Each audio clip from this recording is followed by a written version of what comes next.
Bonjour mesdames et messieurs. Info aujourd'hui le vrai Algérien quotidien 7 jours sur 7 jours, 24 heures sur 24 heures. Voir les titres. Merci.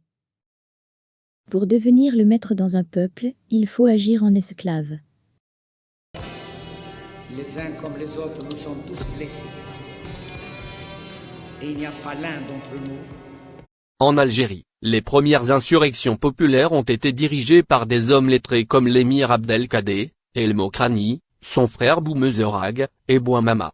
Durant sa lutte de libération nationale, avec des leaders comme Aban Ramdan, Ben Midi, et d'autres, l'Algérie réfléchissait sur son destin, luttait pour son indépendance et engageait son avenir dans la perspective d'une révolution de la raison.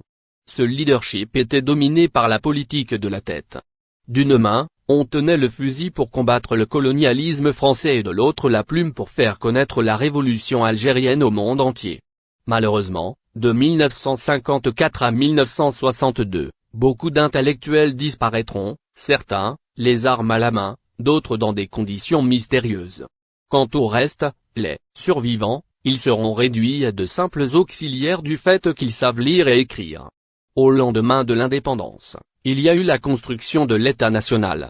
Un État-providence était incarné par un seul homme, Feu Houari Boumediene, le chef incontesté de l'armée des frontières et le père de la nationalisation des hydrocarbures.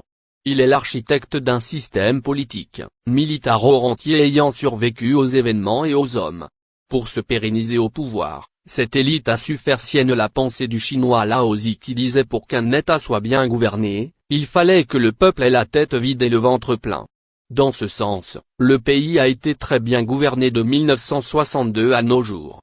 Le pouvoir postcolonial, parfaitement imprégné des ressorts psychologiques de la société algérienne, a compris très tôt que le peuple algérien, longtemps sevré, humilié, dépossédé, spolié, déplacé, frustré et meurtri par la colonisation, épuisé, vidé par la lutte de libération nationale 7 ans, ça suffit, et traumatisé et affaibli par 10 ans de guerre civile plus jamais ça, a plus besoin de pain que de savoir, de stabilité que de justice, d'autorité que de liberté, de possession matérielle que de vertu morale, d'ordre et de discipline que d'organisation et de civisme, de remplir les villes que de travailler la terre, d'acquérir des biens importés que de produire des biens, de rêver que de réaliser, de croire aux mensonges politiques que d'accepter des vérités historiques, de discours démagogiques que de prêches moralisateurs, d'importer des idéologies que de vivre des traditions du terroir, d'endoctrinement idéologique que de mobilisation économique, d'aliénation que d'exploitation des masses, d'embrigadement que d'émancipation, de subvention que d'impôts, de distraction stérile que d'occupation utile, de réjouissance que de sacrifice, de sommeil que d'effort.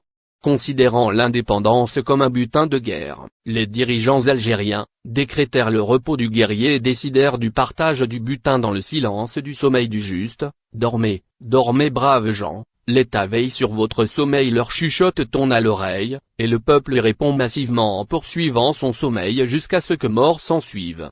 Un consensus s'est imposé Regdaout manger avec comme mode de répartition, tu manges, tu manges, tu manges, je mange, manger laisse manger ou mange ton pain et tais-toi. Alors qu'en terre chrétienne, la règle est tu mangeras ton pain à la sueur de ton front, en Algérie, tu mangeras ton pain à la souplesse de ton échine. À tel point que lorsque vous demandez à un Algérien de s'asseoir, il s'aplatit.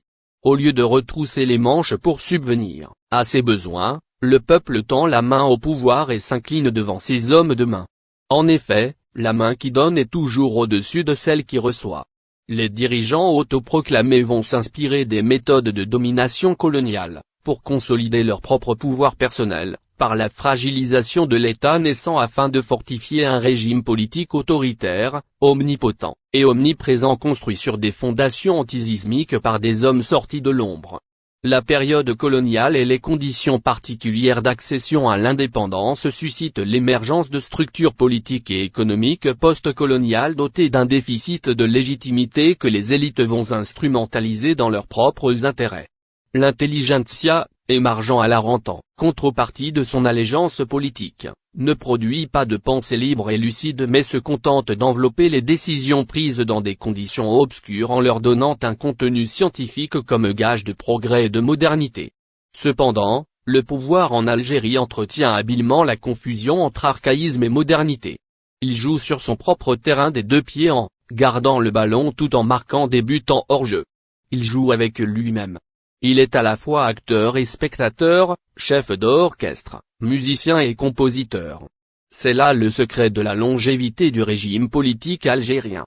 Mais cette longévité a un prix, la dignité d'un peuple ayant vendu son âme au diable. Celui qui enjolive les choses, inverse les valeurs et multiplie les faux semblants, afin de prendre possession de l'âme de ses victimes pour en faire ses adeptes. Un pouvoir que l'élite s'acquiert sur un peuple au moyen de sa dégradation morale. C'est bien la décadence des mœurs qui fait le lit des régimes autoritaires en terre d'islam sous les quolibets des gardiens du temple. En partant de la conviction que l'indépendance est un butin de guerre à se partager et non une responsabilité à assumer devant l'histoire, un pacte tacite d'allégeance est scellé entre le peuple et le pouvoir, le pain contre la dignité. De l'indigénat à l'indigence, le pas est vite franchi. La dignité ne dure qu'un jour, le jour de l'indépendance. Le reste du temps c'est l'indignité.